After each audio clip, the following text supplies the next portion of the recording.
जयपुर विकास प्राधिकरण ने प्रदेश की पहली लैंड पूलिंग स्कीम का ड्राफ्ट प्लान जारी कर दिया है। प्लान के मुताबिक इस स्कीम की क्या विशेषताएं हैं और किस तरह से धरातल पर उतरेगा, देखिए हमारी स्पेशल रिपोर्ट में। जयपुर विकास प्राधिकरण की ओर से पुरानी टोक रोड पर ग्राम शिवदासपुरा, चंदलाई और बरखेड़ा में 163.5 हेक्टेयर भूमि पर लैंड पूलिंग स्कीम प्रस्तावित की गई है। इस जनवरी में स्कीम में शामिल एरिया को लैंड पूलिंग स्कीम एक्ट 2016 की धारा 4(1) के तहत अधिसूचित किया गया था। इस लैंड पूलिंग स्कीम को लेकर प्रभावित खातेदारों और जेडीए अधिकारियों की इसी 17 फरवरी को बैठक भी हुई थी। अब जयपुर विकास प्राधिकरण ने लैंड पूलिंग एक्ट के तहत क्रियान्वित की जाने वाली इस स्कीम का ड्राफ्ट प्लान भी जारी कर दिया है। इस ड्राफ्ट प्लान पर आगामी 30 दिनों तक आपत्ति और सुझाव दिए जा सकेंगे। आपको सबसे पहले बताते हैं इस स्कीम की क्या विशेषताएं हैं और इसके विकास पर करीब कितना खर्च आएगा। क्या है land pooling scheme? Land pooling scheme में 40 फीट से लेकर 200 फीट तक चौड़ी सड़कें प्रस्तावित की गई हैं।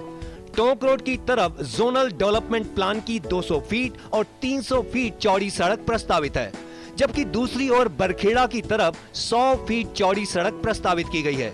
स्कीम की अधिकांश भूमि का मास्टर प्लान में आवासीय भू उपयोग है, जबकि शेष भूमि का रिक्रिएशनल, पब्लिक और सेमी पब्लिक भू उपयोग है। पूरी स्कीम को धरातल पर उतारने और उसके विकास पर करीब 223 करोड़ रुपए खर्च होंगे। इनमें से 85 करोड़ रुपए रोड नेटवर्क, 7.5 करोड़ रुपए रोड लाइट और साइनेज, 60.41 करोड़ रुपए जल आपूर्ति, ड्रेनेज और स्टॉर्म वाटर मैनेजमेंट पर खर्च होंगे। इस कुल खर्च में संबंधित स्टाफ का वेतन और अन्य खर्च भी शामिल हैं। कुल खर्च में जमीन मालिकों से भी हिस्सेदारी लेने का स्कीम में प्रावधान किया है। वर्ष 2016 में प्रदेश में पिछली भाजपा सरकार के समय ही लैंड पूलिंग एक्ट लागू किया गया था। इस लैंड पूलिंग एक्ट में संबंधित खातेदारों की सहमति से एक पूरे इलाके का प्लान तैयार कर विकास किया जाता है। इसी एक्ट के तहत लैंड पूलिंग स्कीम को क्रियान्वित किया जाएगा। अब आपको स्कीम के ड्राफ्ट प्लान के मुताबिक कुल भूमि में से उपयोगी भूमि और खातेदारों के हिस्से में आने वाली जमीन के बारे में बताते हैं। इस लैंड पूलिंग स्कीम की कुल भूमि 163.51 हेक्टेयर है। इसमें से 23.08% भूमि जोनल डेवलपमेंट प्लान और स्कीम में प्रस्तावित सड़कों के निर्माण में चली जाएगी। 15.27% भूमि विभिन्न सुविधाओं के उपयोग में आएगी। इसमें से 4.16% भूमि पार्क और खुले क्षेत्र के लिए आरक्षित रहेंगी। 2.97% भूमि HT लाइन के ग्रीन बफर जोन और 1.93% भूमि आधारभूत सुविधाओं के काम आएगी। आर्थिक दृष्टि से कमजोर वर्ग और निम्न आय वर्ग के मकान के लिए 5.05% भूमि आरक्षित रहेंगी। 10% भूमि जेडीए के पास आवंटन या नीलामी के लिए उपलब्ध होगी। शेष 46.60% विकसित भूमि खातेदारों को मिलेगी।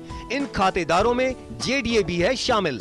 एक खाते की भूमि के बदले विकसित भूमि का एक ही चक खातेदारों को दिया जाएगा। एक खाते के अलग अलग हिस्सेदारों को अलग अलग भूमि आवंटित नहीं होगी। इस स्कीम का ड्राफ्ट प्लान जारी होने के बाद जेडीए अब जल्द ही एक और लैंड पूलिंग स्कीम का ड्राफ्ट प्लान जारी करेगा।